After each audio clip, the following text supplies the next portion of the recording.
Hype is something that I don't usually get behind because it tends to lead to very heavy disappointment. You have all these people talking about how this particular thing is going to be so awesome and of high quality in the weeks and months leading up to its release, and more times than not, this hype is met with some unmet expectations and you have no one to blame but yourself for setting those expectations in the first place. Perhaps there was a time in my life that I got sucked in a certain fandom hype, but it's something that you tend to grow out of after being exposed to so much of it. You feel the fatigue of everyone around you hyping something up to the point that you can't escape it or hear people talking about anything else for weeks. It was only a matter of time before I would get tired of such a thing, and now whenever I hear about something big coming out, even if it's part of a franchise that I really like, I tend to have a neutral reaction and wait with bated breath until more details come to light. And I would ultimately only check it out if I was interested enough in what was being shown so far. This would probably explain why I never got sucked into The Last of Us like a lot of other people did during the time of its initial release. Even as far back as the original announcement trailer, there didn't seem to be anything special that stood out about this title.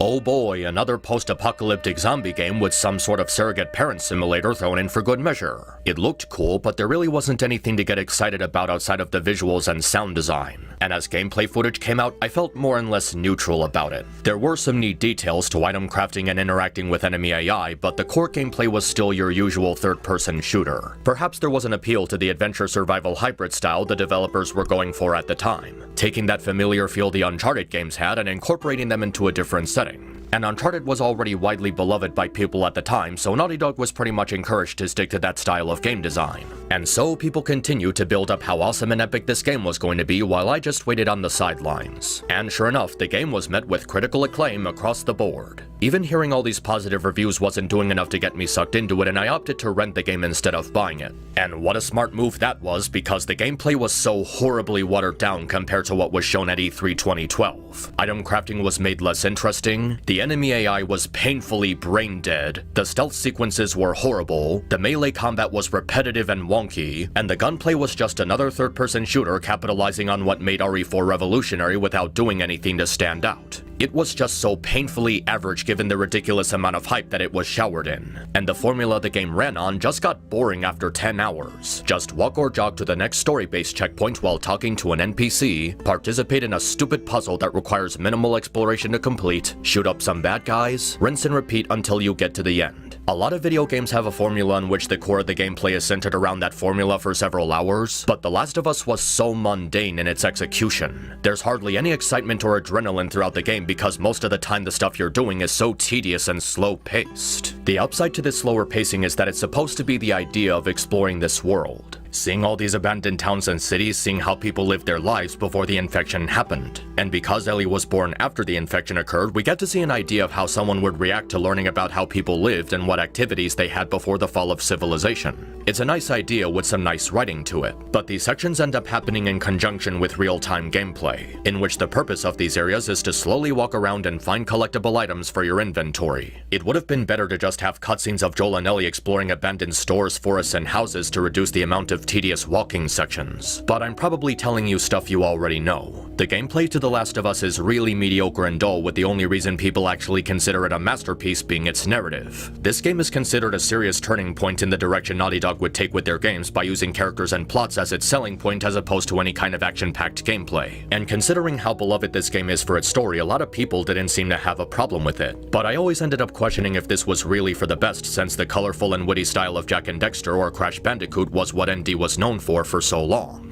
Considering the hundreds upon hundreds of awards this game got, you'd think it was some kind of revolutionary phenomenon, in spite of its gameplay being so recycled and unoriginal. But I figured I'd give this game the benefit of the doubt and decide to reevaluate its story to see if it's really deserving of all that praise. And what better time to do so than on this month marking its 10th anniversary. I've talked before about how the basic plot is overdone and unengaging. Just another zombie apocalypse where you have to go in search of a cure while exploring lost civilization and the duality of human nature. But I will admit that the story is at its best when it focuses on the characters. Joel is a hardened survivor who's emotionally closed himself off after the death of his daughter, and to the game's credit, it does a pretty good job setting up his character. The game begins with you taking control of his daughter Sarah, where both her and the player are caught off guard by the sudden arrival of the zombie attack. It's an opening that slowly builds up to the major reveal, which is actually paced out pretty well. It allows you to get immersed in the atmosphere of the world ND created for this game. and being in control of Sarah instead of starting out as Joel increases the anxiety in the situation. By being in control of a vulnerable child instead of a grown adult, it allows the tension in the situation to resonate more strongly. There's also a couple of hints you can find in the house foreshadowing the infection, as well as some collectibles detailing Sarah and Joel's relationship. Even after the first zombie attack when going in the car, you're still in control of Sarah, allowing you to see the situation from her point of view. The goal here was to help the player feel attached to Sarah before taking control of Joel, where you start running from the carnage, and the timing of the shift between control over Sarah and Joel is done pretty well. It doesn't feel abrupt or forced. It's not really a subversion as much as it's a natural shift in whose point of view we're viewing the story from. All we really needed to do as Sarah was get a grasp of her relationship with Joel and witness the steady build-up to the infection attack. Now as Joel, we can see the carnage that spreads as the infection reaches its apex, as well as his paternal instinct to protect his child. The effort he places into running from the zombies and protecting Sarah can be felt through the player's drive to run through this opening segment, helping to establish a connection between Joel and the player. Since the prologue did a good job at showing his chemistry with Sarah, it enhances the player's desire to keep them safe rather than it just being a game mechanic. Of course, if you have even remote knowledge of this series, you know what happens next. Joel and Sarah are attacked by a US soldier in an attempt to escape from the city, and Sarah is killed in the process. I honestly have to commemorate the writers for making it that Sarah, the child character, dies instead of her father Joel. That is something that a lot of storytellers wouldn't have the balls to do. And it's not done in a needlessly edgy and grim fashion, it's done in a way that allows you to appreciate the tragedy of the moment. Seeing Joel desperately trying to keep his daughter from losing consciousness when it's all in vain, seeing his entire world crumble and disappear as Sarah passes away in his arms is a pretty downer moment, but one that serves a narrative purpose. By introducing us to Joel's character with the death of Sarah at the very start of the game, it sets the ground for his character arc throughout the rest of the story. He's a broken man trying to survive in a world torn down by a force of nature, and due to the death of his daughter, he's become numb and closed himself off from the rest of the world, prioritizing his survival instincts and hardening himself to stay alive. Sarah's death was something that needed to happen because it gives a clear idea and understanding for why Joel acts the way he does from the very beginning. And it's made better by having it happen at the start of the game instead of happening in the form of a flashback in the middle of the game. If Joel had a flashback to Sarah's death in the middle of the story instead of it happening in real time at the start, it would have weakened the integrity of his character and caused an awkward grind to the pacing. It's a really nice example of show don't tell. Because Sarah's death is shown to us here, we don't have any scenes of exposition where someone talks to Ellie about it later. And after really thinking about how well executed Sarah's death was here, it better helps me to reflect on and further realize how sloppily Joel's death was handled in the sequel. Death of characters in a given story is something that has to resonate and carry a strong weight to it because you're axing someone who is a key component in the narrative up to this point. It's not just a matter of, oh no, this character everyone liked is dead, that makes me sad. It's interesting because it drastically changes the dynamic of the story. Instead of just pushing for an emotional reaction from the audience, the death of the character has to mean something and add to the progression of the other characters. At the end of the game, Joel tells Ellie that you need to keep looking for a reason to move forward no matter how much you've lost. And that line receives its meaning from everything that Joel experiences after Sarah's death. He didn't just give up and lose the will to live. He pushed himself to survive in her memory. But the story doesn't make Joel one-dimensional because they take the time to showcase a humbler aspect to his personality. In spite of his hardened view on life, he still has people that he cares for. Tess, his brother Tommy, and later on in the game, he learns to place his trust in Henry as he and Ellie start forming a genuine friendship with him and his younger brother Sam. People have said the game is about Joel regaining his humanity considering how immoral he was during his years of survival, but Joel was driven by instinct to do what anyone would have done during the fallout. Joel never really lost his humanity as much as he was forced to adapt to a post-apocalyptic civilization. But this isn't me trying to say that makes Joel immune to accusations of him being a bad person. There's an exchange between him and Ellie after the ambush in the city where he explains how he was able to recognize it because he himself was part of these ambushes. Ellie proceeds to ask Joel if he killed a lot of innocent people, and the silence implies that he did, but he isn't comfortable that he did so. Joel isn't necessarily a good person because he still did things that would be considered immoral, but given his silence response to Ellie asking that question, he doesn't take pleasure or pride in killing people. Any killing Joel committed in the last 20 years was never personal or in pursuit of some repulsive pleasure. It was a means to an end. All he could really do was provide for himself or people he considered an ally by any means necessary because his tendency to stay alive took precedence over everything else. Joel isn't a monster or evil by any means. He was just pushed to desperate measures after everything went to shit. But then how does this separate Joel from any of the other characters? There has to be something besides survival instinct for the audience to gravitate to, otherwise he's really no different from the dozens of enemies you fight. This is where his relationship with Ellie comes in. Ellie is a pretty interesting case as she's arguably the glue that holds everything together. Without her, this would have easily been another generic and forgettable post-apocalyptic survival story. Obviously, her role in the story is to be a companion to Joel as the two go on an emotional journey, from being strangers to becoming important and essential in each other's lives. To each other, they represent something they lost and are trying to rely on one another to help cope with the pain. There's a bit of additional context for Ellie's character in the form of the Left Behind DLC, something which is only hinted at during the final cutscene where Ellie brings up Riley's last words to her. Normally, I really hate additional content for a video game where the developers deliberately leave something out that's finished or in development in order to scam gamers into spending more money on their product, but the Left Behind DLC isn't one of those things. They might have had an idea for some kind of Ellie prequel, but it's clear that they had no set-in-stone plan, nor was the DLC something that was finished or in development. They were able to properly manage the release of this story add-on without it feeling like a cash grab, which is impressive as you don't see that a lot these days. It follows Ellie's previous life as a resident in a small city with her friend Riley. While exploring an abandoned mall, they eventually get attacked and bit by infected, in which Ellie survives while Riley eventually turns into a zombie. Given the way Ellie recalls this event to Joel through the specific way she delivers this info ends up saying a lot. She's clearly going through some sort of survivor's guilt, having lived through something that's killed billions of other people, which doesn't make sense to her. It's why she put so much faith into getting herself to the Firefly facility for them to develop a cure, because to her it's the only way all this death and suffering will have meant something.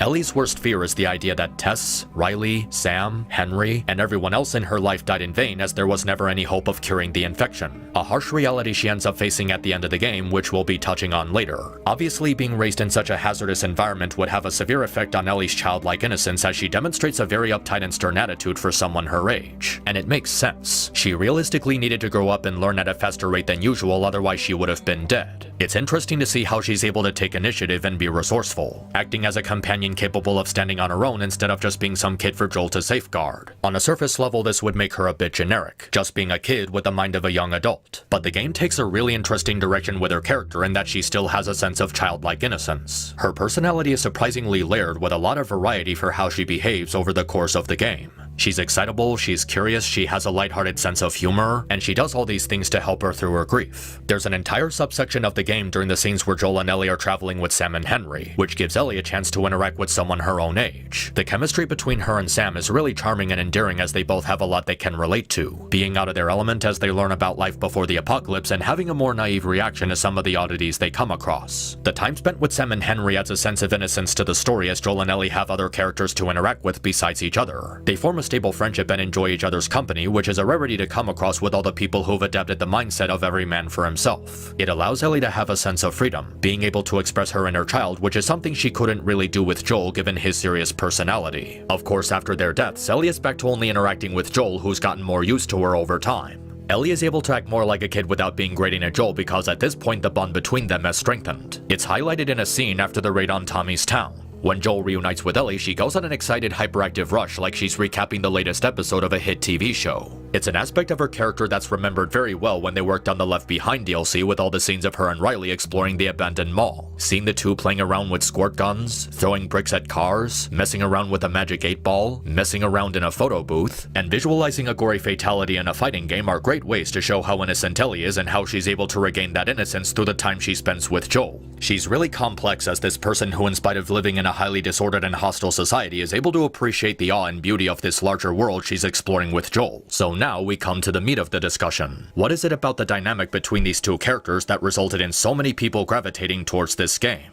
The key to how this works is the time and care placed into their interactions. The story beats never drag out too long or feel rushed. Each scene with them is as long as it needs to be. Since the goal of the game is to develop their relationship from strangers to a father-daughter duo, their dynamic is always growing and changing. It starts off pretty rocky as Joel sees her as a burden forced on him and Ellie doesn't appreciate his unfriendly attitude at all. During their time with Tess, they clearly feel nothing for each other, only being held together by Tess's empathy for Ellie. But as they make their way across the city, they understand the importance of cooperating in order to survive. Eventually, they start socializing with each other by discussing casual stuff, like the ambience of the rain falling on the city, or the sunrise coming up on the horizon. They get used to each other's company until Ellie's immunity is revealed, in which Joel now sees her as a liability that can get him killed. Tess, however, believes it's possible that a cure can be found, willing to safeguard Ellie much to Joel's dismay.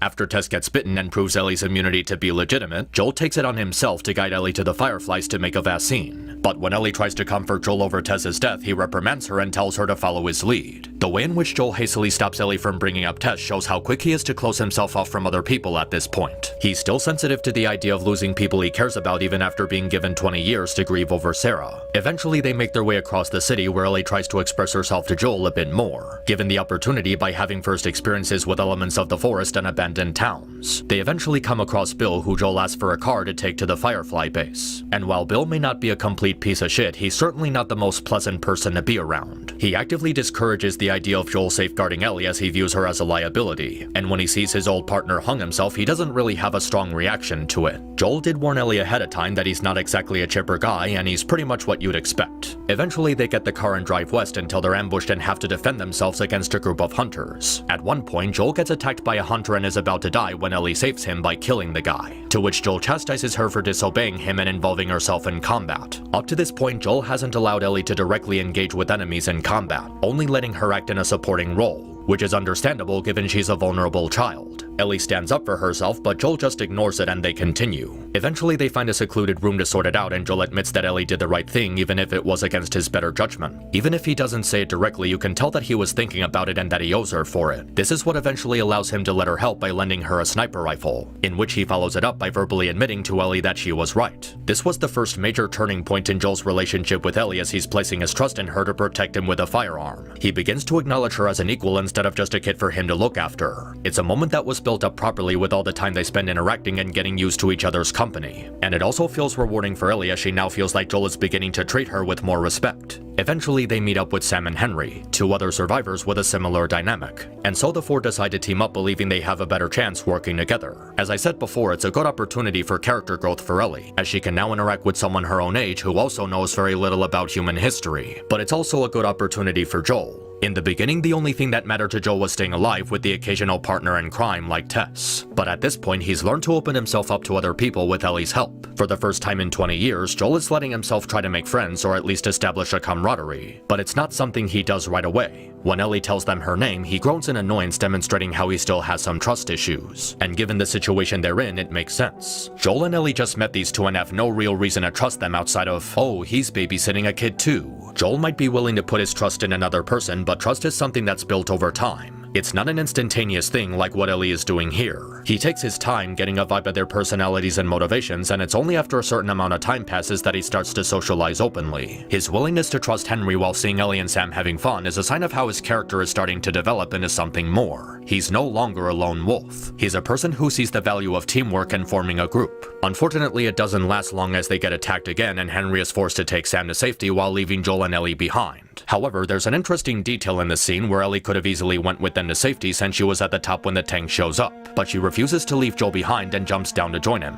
This was a really significant moment for Ellie, as it shows how much he's grown to trust Joel. She values his friendship and has faith that he's capable of protecting her from harm. It really signifies the level of teamwork they developed since they met. And when they reunite with Sam and Henry, Joel is understandably angry that he just left him to die. But Ellie reminds him that Henry saved them from drowning, so they owe it to Henry to not shoot him. So Joel accepts working with them as long as Ellie feels like they can trust him. And when they get separated in the sewers, Joel and Henry are trusted with looking over each other's kid. And by the end, all four of them regroup unharmed, confirming that Joel and Ellie were right to put their trust in Sam and Henry, as well as the other way around. This is how Joel's trust in Henry is fully shaped. Henry protected Ellie from harm, and Joel returned the favor by protecting Sam. They're even shown to have a fun conversation about riding around in motorcycles, and Joel is really enthusiastic about expressing this to Henry. At this point, the four have formed a really strong friendship, which makes the death of Sam and Henry feel tragic. All they can really do now is give them a proper burial and move on. Even though Joel doesn't show it as much as Ellie, he's clearly hurt by their passing and feels regret that he wasn't able to do more to save them. His obligation to protecting Ellie is strengthened by this event, and he's now shown to be more protective of her. When they meet up with Tommy at the power plant, Joel begins talks with him about transporting Ellie to the Fireflies while he goes back to Boston. This understandably upsets Tommy, as this is the first time he's seeing his brother in years, and the first thing he does is place an unwanted burden on him.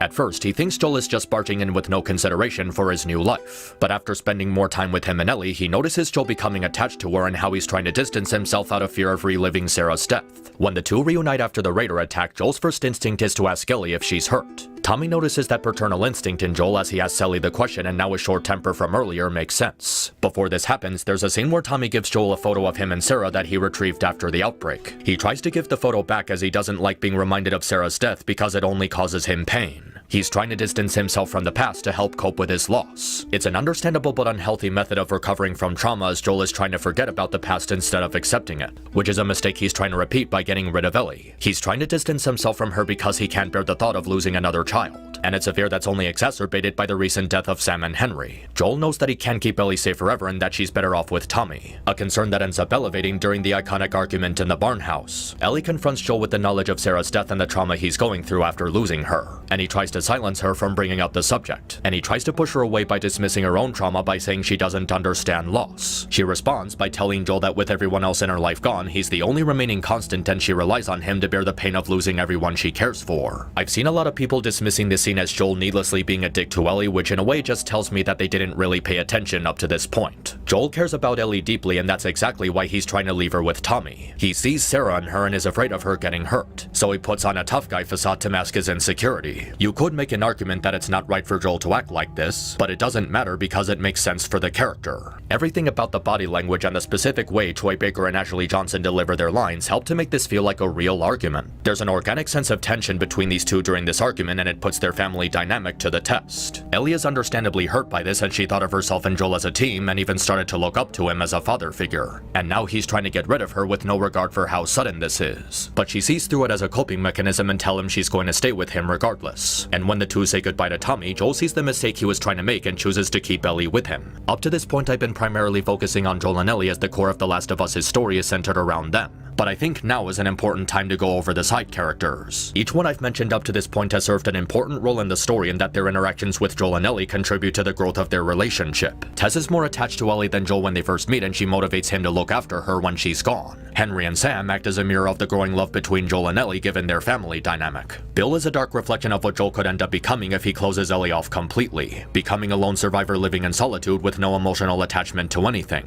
And Tommy reminds Joel of the importance of having people in your life even at the risk of losing them. They each have a significant and meaningful impact on Joel and Ellie, which leads to their family unit at the end. There's never a moment of wasted screen time between them, as they contribute to the core of the narrative, helping Joel and Ellie become a father and daughter. And with Joel's decision to keep Ellie, they succeeded in their role. They explore the university until they're attacked by more hunters. In the struggle, Joel is impaled and seriously injured. He eventually passes out from blood loss, and Ellie has to take him to shelter, in which the game shifts player control over to Ellie. It's a well-executed subversion where you play as her to ensure Joel's survival when you spent the entire game playing as him. At this point, their relationship has grown enough to drive Ellie's instinct to look out for him, and learning to provide for both of them on her own. It deepens her development as a vulnerable but capable youth who's learned to adapt to a growing hostile world most other adults wouldn't survive. She's learned how to hunt for food, how to treat Joel's wounds, and searches the mall for a first aid kit. It shows how courageous she is learning these skills while fighting off hunters, as her instinct to protect Joel gives her the adrenaline she needs. Eventually, she comes across the leader of the hunters named David and is captured by him. Every scene with this guy has a lot of tension to it, as you have to face him while playing from Ellie's perspective. The way he lures her into a false sense of security before revealing his identity is pretty unnerving, as you can see how well he was able to plan out the situation. He tricks her into leading his group to the safe house and manages to outwit her in the town square. It gets even scarier when he's revealed to be a cannibal and how he tries to manipulate her into betraying Joel. And when she refuses, he threatens to kill her and serve her flesh as food. If this was happening from Joel's perspective, it wouldn't be as disturbing, since he would have gotten used to this kind of stuff. But Ellie, as a young kid, is deeply emotionally affected by the unsettling nature of David and his men. And the restaurant battle between the two really helps to demonstrate how sinister he is. All those deep slithery whispers as she struggles against him is really telling how this man has nothing but cruel intentions. And he definitely deserves what Ellie is about to do to him. It helps to show how Ellie is really great throughout this whole situation. In spite of being absolutely terrified by these people, she still fights them off because she's more concerned for Joel's life. It's another really good subversion by having Ellie rescue herself from David instead of being rescued by Joel. He doesn't do something like jump in at the last second and shoot David in the head. Instead, Ellie manages to fend him off and butchers him using his own machete. It's a subversion that strengthens the character's resolve with a narrative purpose instead of just aiming for a reaction from the audience. And when Joel finally arrives to save her and comfort her, he calls her baby girl like he once did for Sarah. Ellie is deeply shaken up and traumatized by this horrific encounter, but Joel is by her side to let her know she's safe with him. This was the moment the game had been building up to all this time. when Joel and Ellie truly became a father and daughter to each other. After the absolute hell Ellie just went through, it's an incredible relief to see her being comforted by Joel. She might have been able to save herself, but it doesn't change how thoroughly traumatized she is. This was the scariest part of the game, not for any monsters lurking in dark, shadowy areas, but for the real threat that was placed on Ellie's life by this cannibalistic psycho. The way she speaks to Joel in that shivering, needy voice is really effective at demonstrating how terrified she is and how much of a threat David was. It's an interesting callback to something Bill says earlier in the game. However bad those things are, they're at least predictable. It's normal people that scare me. You should already know that. But now, the worst is behind them, and our heroes have finally come together as father and daughter. It's also where Joel's entire character arc comes full circle. Over the course of the game, there's a lot of small but subtle hints pointing out how Sarah is still on Joel's mind. They make several references to his watch, which was the last gift Sarah gave him before her death. At one point, Joel is seen looking down at his watch after seeing the sunset with Ellie, showing how even after knowing her briefly, she was already reminding him of Sarah. And at the end, when he talks about how we need to keep looking for something to fight for, he looks down at his watch and adjusts it on his wrist. They're very important details you probably wouldn't notice during your first playthrough, but when you do see it, you really start to appreciate the time they put into developing Joel's arc. It foreshadows his newfound paternal instinct over Ellie and how he learns to embrace it by the end of the game. And it makes the scene with Joel comforting Ellie an even stronger payoff. Eventually, we see Joel and Ellie approaching the Firefly base in the city. As they travel, she shows him how she saved the photo of him and Sarah from Tommy. And unlike last time when Joel rejects it, this time he accepts it. Instead of trying to distance himself from the past, he accepts it and uses the experience to move forward. He can finally look back on his days with Sarah without feeling any pain,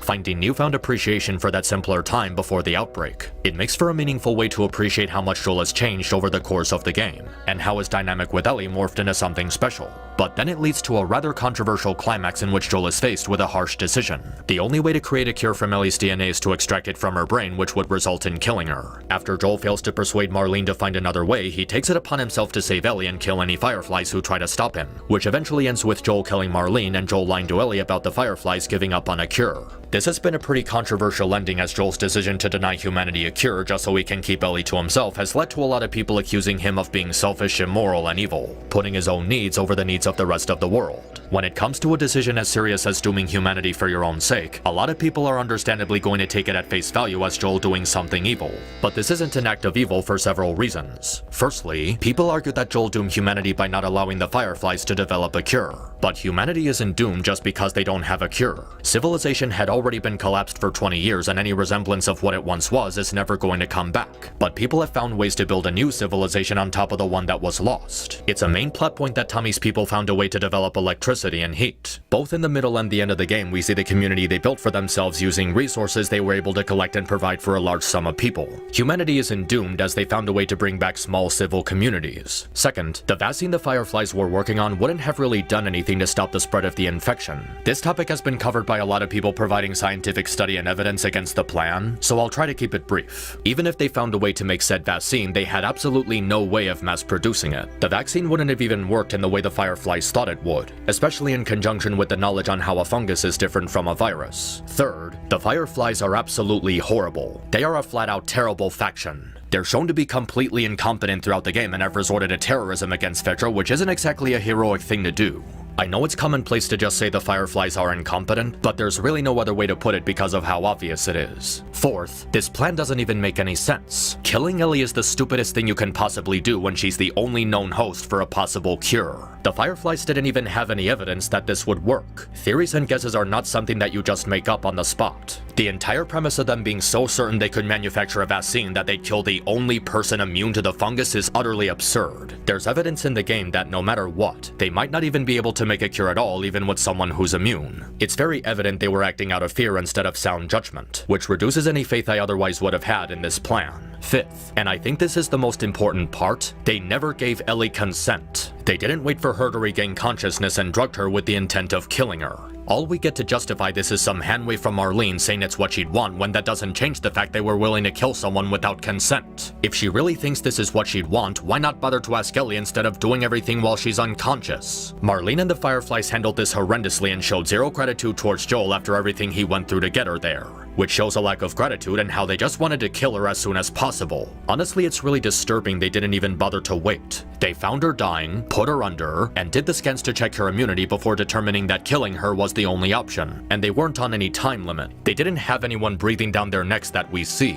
There was no reason to not wait for her to regain consciousness and inform her even if she said no. There was no reason to deny Joel a chance to say goodbye, except that the Fireflies weren't all that good of an organization. Fedra might have been cruel and authoritarian, but they were keeping order. The Fireflies, as far as we're shown, have only been retreating after losing battle after battle and committing atrocity after atrocity. It could be that they were just tired of the losses and it wasn't really about saving humanity and they just wanted to gain a leg up over the government. And even if they do succeed, that's not stopping the many hunters and factions that you encounter throughout the game. I don't think that everyone is just going to truce and give up their rule and power because there's a cure now. This is unfortunately the worst written part of the game, not because of Joel's actions, but because of how horrible the Fireflies' plan is. It takes away from the moral ambiguity they were going for, undercut by actual science that's referenced in the game. However, if you're willing to overlook this, there can be an alternate way to view the ending. It's meant to ask the question of whether or not we as the audience would be able to make the same choice Joel did. The question isn't whether or not humanity deserves to be saved. The question is whether or not Joel should sacrifice Ellie. He didn't make any right or wrong decision by saving Ellie. He made the most humane one as a father looking over his child. It's made very clear that Joel wasn't doing this just to be spiteful towards humanity. A lot of people talk about how Joel was willing to let humanity be doomed because it wasn't worth saving when humanity wasn't even a factor in why he saved her. The game isn't trying to say humanity doesn't deserve to be saved, because we're shown throughout the game that there's still good and decent people in the world. People who are willing to work together and form a peaceful community like Tommy's, meeting up with people like Sam and Henry who are willing to look out for others and not just themselves. There may have been bad groups of people, but throughout Joel and Ellie's travels they met people with varying levels of morality, so it's not one size fits all. And that's actually a beautiful thing about The Last of Us. The setting never feels needlessly cruel or disheartening like what happens in the second game. There's still a decent amount of peaceful communities and nice people, and there's always a sense of beauty wherever Joel and Ellie are traveling. Always something to appreciate in spite of human civilization being a fragment of what it used to be. This is something highlighted in what is possibly the single best scene in the entire game. While making their way to the base, Ellie and Joel stumble across a herd of giraffes. They take a moment to just relax and take in the beauty of the setting. Just watching the giraffes walking around minding their own business and enjoying a view of the city bathed in the warmth of the sunlight. Nothing but the ambience to accompany them. It's really peaceful and delicate and serves as a fitting contrast to the brutality of the previous chapter. It helps make the game's dark setting easier to stomach and adjust to since it's not saturated in cruelty and bile. There's a lot of scenes like this throughout the game, but this one really captures the tranquility of the overall tone. And it works because there's no abruptness in how the game shifts between these two moods. It's topped off with this exchange with Joel, which helps to add understanding to his final decision. He doesn't let his emotions go by, but we see how much he loves Ellie, and at the end he regrets being in that place because he realizes that Ellie gives him hope. The hope he lost after Sarah's death. It was a selfish choice out of fear and love that just happened to be spot on. Joel isn't a doctor. He couldn't have known that the Fireflies wouldn't be able to make a cure, and that's the real weight of his choice. It was a choice between saving the world and saving Ellie, and he chose Ellie without hesitation. Ellie didn't deserve to die for a world that would have only taken advantage of her sacrifice and abuse it. She also didn't deserve to die if it didn't change anything. I get that it ultimately doesn't matter as Joel probably would have done it either way, but what we're shown in the game only suggests that Joel's decision, even if selfishly motivated, was most likely the correct one. The Fireflies didn't know what they were doing and were shown to be unreliable and untrustworthy. They really should have looked for another option instead of just deciding to kill Ellie right then and there. This is one of the biggest reasons why The Last of Us Part 2 failed. Its entire plot is predicated on the belief that Joel was objectively in the wrong and deserved to be killed for it in spite of all the evidence pointing against it. What really helps to make this work is that Joel doesn't try to defend what he's doing as a holy act. He only did it based on fatherly instinct. I see a lot of people acting all shocked and surprised that Joel would do something like this, but if you're someone who was really shocked by his decision to save Ellie, I really have no other response except that you're kinda stupid. Joel is really self-aware of how he had to give up a lot of moral codes in order to stay alive as long as he did. You spend most of the game taking control of a person who isn't innocent, and he admits this to himself. Whenever I see people talking about how the game was about Joel regaining his humanity, it's like they completely forgot what just happened. Slaughtering a bunch of people and executing someone mercilessly isn't something that you do when you're regaining your humanity. It was a poetic tragedy that Joel acted upon what he wanted instead of doing what the Fireflies believed to be morally correct. In some ways, there's still an interesting overview of whether or not Joel was right to do this. The Fireflies were in the wrong for a multitude of reasons, but this never mattered to Joel, so his actions are still questionable, especially since the game ends with him lying to Ellie about what actually happened. Over the course of the game, we've gotten a very clear idea of what motivates these two. Ellie sees her immunity as a burden and wants to be rid of the guilt she feels by fulfilling her duty and contributing to a cure.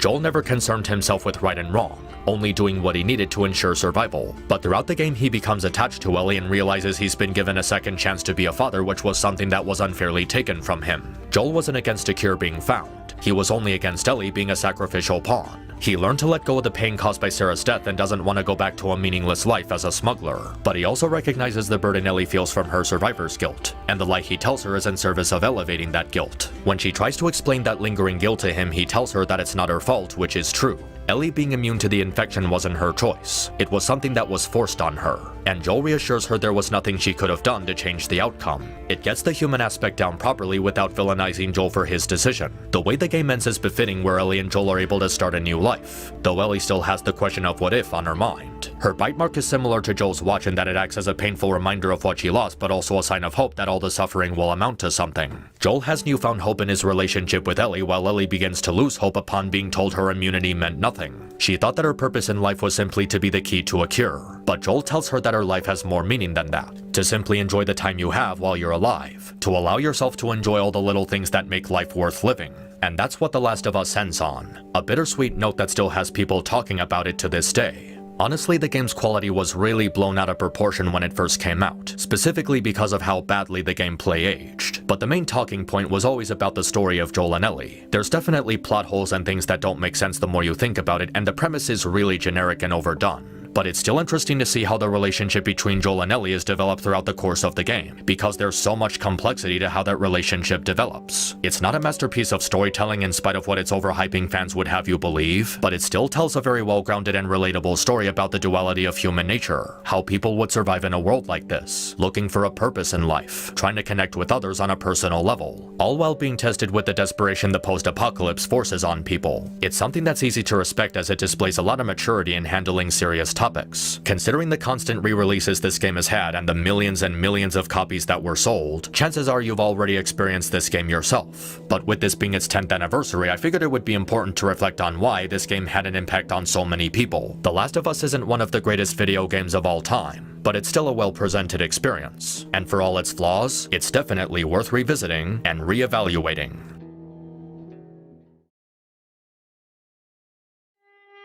Thanks for checking out my review. If you liked what you saw here and would like to support me, check out my Patreon in the description. Every little bit helps, and I always appreciate those who support my work. Until next time, stay cool.